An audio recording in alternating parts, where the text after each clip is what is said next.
Saudações, eu me chamo Marlon e nós iremos continuar o curso de Geografia para o segundo ano, aula 3, União Europeia, a circulação de pessoas, o euro e a Brexit. A nossa aula se organiza em 3 partes. A primeira parte falaremos sobre o reconhecimento da circulação de pessoas e o espaço Schengen. Na sequência, as características da União Econômica e Monetária, a zona do euro. E, por fim, a saída do Reino Unido da União Europeia, a Brexit, vantagens e desvantagens. Perfeito. Como você já viu na aula anterior, a União Europeia é um bloco econômico avançado, é um bloco econômico que se encontra em um nível de integração que nenhum outro bloco se encontra, que é o nível de mercado comum. Mas ela ainda é mais, ela é uma união econômica e monetária. Mas eu quero falar para você do mercado comum. O que é isso? O mercado comum, ele prega pela livre circulação de mercadorias, serviços, capitais e também, principalmente, de pessoas. Essas pessoas circulam livremente sem a presença do visto das burocracias nas fronteiras. Isso é muito importante porque gera uma economia muito forte. As pessoas circulam, compram, consomem e gera economia nos países vizinhos. Perfeito? Além disso, você tem também no mercado comum, como você tem a livre circulação de bens e serviços, você pode exercer a sua profissão no país fronteiriço, no país vizinho, sem precisar revalidar o diploma, como é feito na ocasião normal. Então, se você é professor, se você é médico, se você é engenheiro, se você tem uma profissão, jornalista, enfim, você pode exercê-la no país vizinho, desde que você tenha umas condições. Por exemplo, já ter exercido no país de origem 2 anos, algumas cláusulas lá. Você pode exercer sem burocracia. Perfeito? E esse estágio de integração, que é exatamente o mercado comum, iniciou lá na Benelux, em 1960, quando então Bélgica, Holanda e Luxemburgo resolveram adotar esse modelo, desde 1960. Deu tão certo que, em 1985, França e Alemanha resolveram assinar um acordo com a Benelux, um acordo chamado de Tratado ou Acordo de Schengen, que foi realizado lá na cidade de Luxemburgo, no sudeste de Luxemburgo, a cidade chamada de Schengen. E nesse acordo eles resolveram estabelecer, ampliar esse mercado comum, incluindo então a França e a Alemanha, e mais a Benelux. Muito bem, perfeito. E começou a entrar em vigor somente em 95 esse acordo de fato, tá bom? Entrou também em 90 a Itália, no espaço Schengen, Portugal, Espanha em 91 e em 92 a Grécia. Olha só aqui a composição desse mercado comum, dessa livre circulação de pessoas. O passaporte vermelho, que é padrão da União Europeia, Você vê as pessoas aqui viajando, perfeito? E esse universo do mercado comum.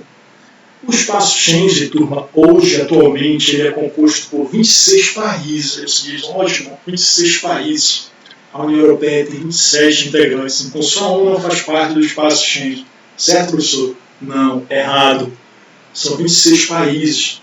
Desses 26, turma, 4 países fazem parte do espaço Schengen, mas não fazem parte da União Europeia, do bloco europeu. Eles adotaram esse acordo ali de circulação de pessoas, visando exatamente o quê? Sua economia, certo?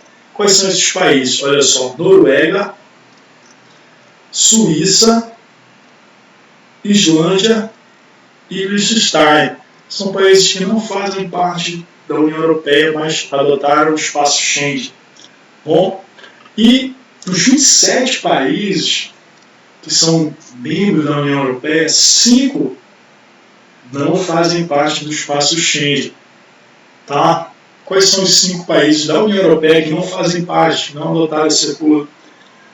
São os seguintes: Irlanda, tem uma cláusula de autoexclusão, ela não aceitou fazer parte. Tem a Croácia, a Bulgária, a Romênia e o Chipre. Estão em processo ainda, tá, de adoção do espaço Schengen. Então, esses países não fazem parte, apesar de estarem dentro da União Europeia, não fazem parte do espaço Schengen. Esse espaço hoje, turma, você pode ingressar com visto de turista por 90 dias, consecutivos ou não, durante 6 meses. Você tem 6 meses, 90 dias para permanecer no espaço Schengen, para ir para a Europa como turista. Turista, como você sabe, não pode trabalhar como turista, né? Você pode ficar na Europa estudando, etc. Só que existem algumas estratégias para você passar mais de 90 dias, para você passar um ano na Europa, por exemplo. Que são essas estratégias que eu coloco aqui para você? Você tem 3 meses no espaço Schengen, depois, como concluiu 90 dias, né, 3 meses, você vai para um país na Europa que não faz parte do espaço Schengen. Tira o visto lá, fica mais 3 meses nesse país. 3 meses com 3, 6 meses. Opa, você já pode voltar para o espaço Schengen, certo? E aí você volta mais 3 meses para o espaço Schengen, depois 3 meses para outro país que não faz parte desse espaço Schengen, completando um ano na Europa. Então, se você quiser organizar uma viagem, você já sabe exatamente estruturar dentro da União Europeia e ali ao redor, né, no leste europeu, a sua viagem. Bom, dentro do bloco europeu, eles têm adotado ultimamente também um sistema de controle de entrada por conta da pandemia, por conta da Covid-19.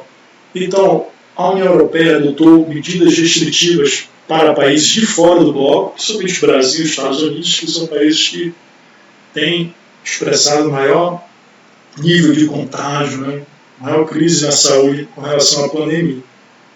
Mas também a União Europeia definiu restrições entre os países membros do bloco, para você ver como a pandemia ela pegou forte, né, no espaço mundial. Então, a União Europeia adotou o sistema de zona de risco, que vai da zona verde, que é a zona que tem tranquilo, né, tem um percentual muito baixo de contágio, até a zona vermelha escura, que é um alto risco, uma zona de alto risco.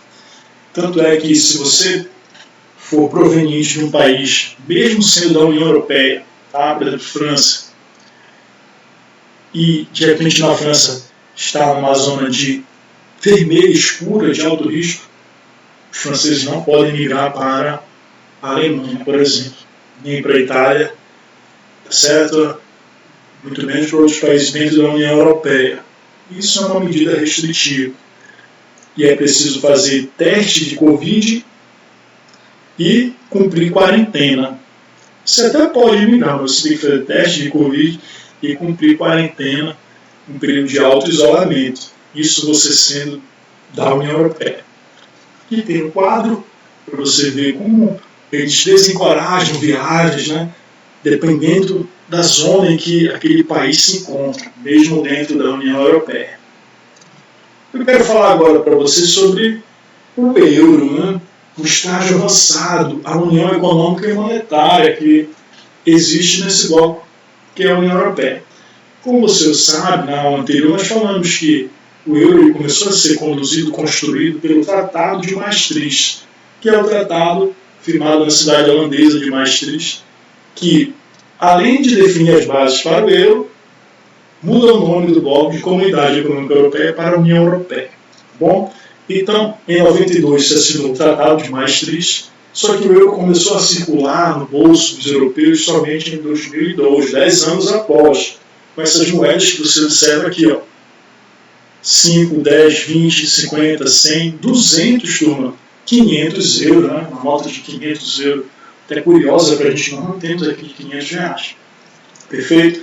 E em 2002, quando o euro começou a circular, tá? A Europa ela possuía 15 países, a União Europeia, tudo bem? 15 países.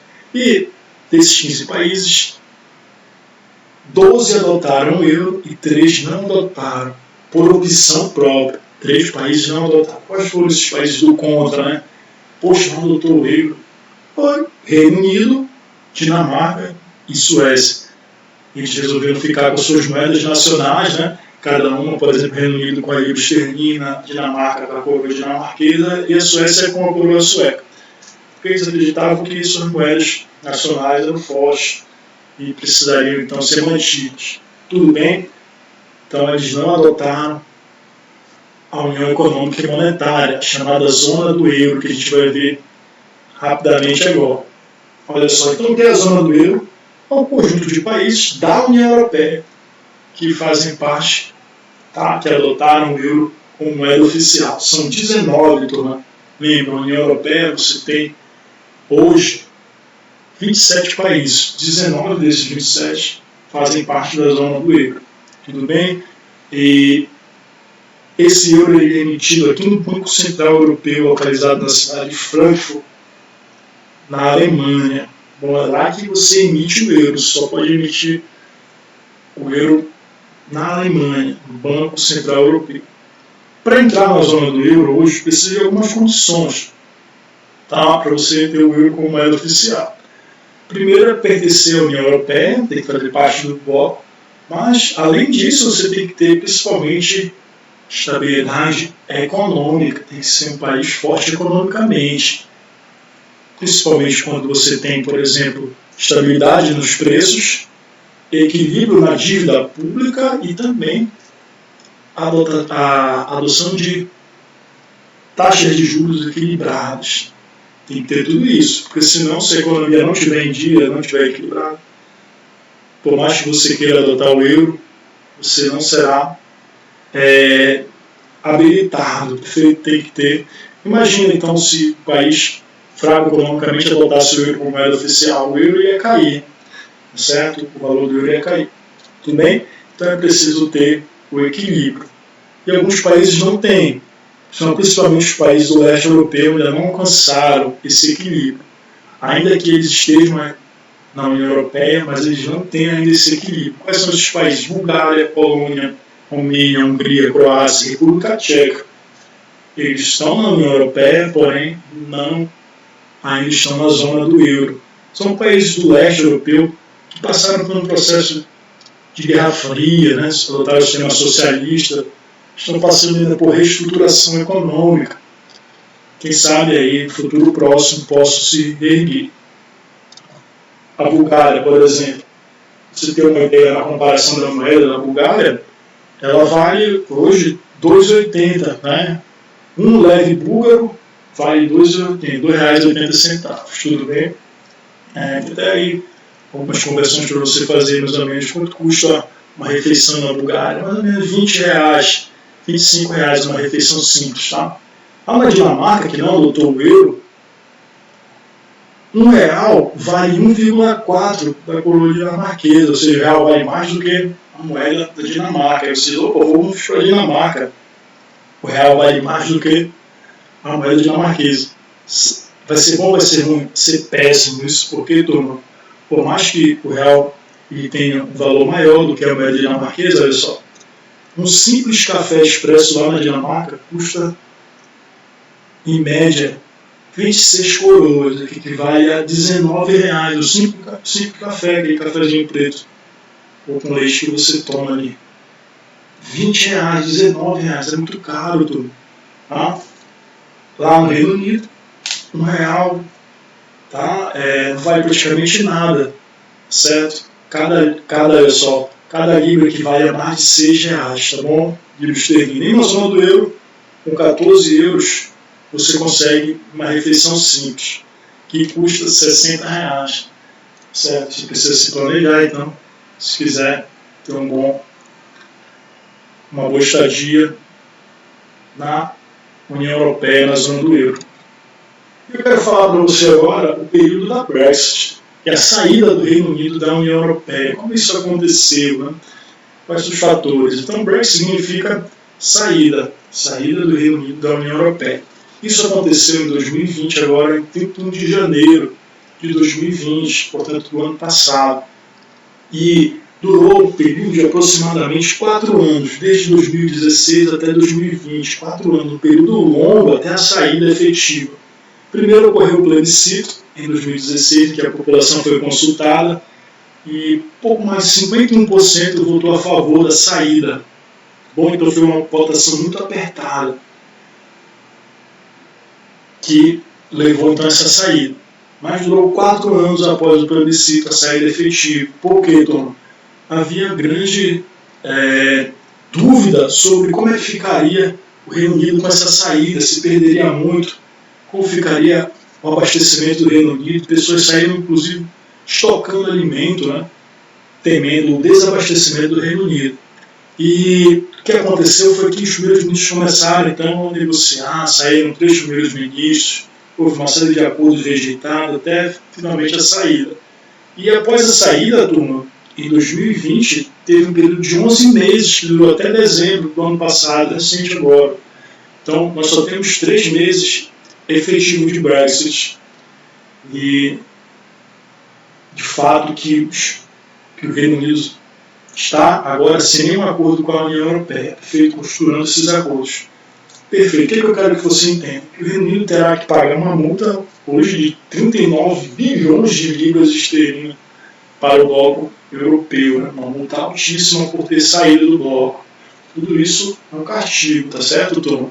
Então, olha só, o Reino Unido teve um período de 11 meses para renegociar os acordos, tá? Renegociar alguns acordos isoladamente, para fazer essa transição. Esses 11 meses acabaram, então, em dezembro do ano passado, de 2020.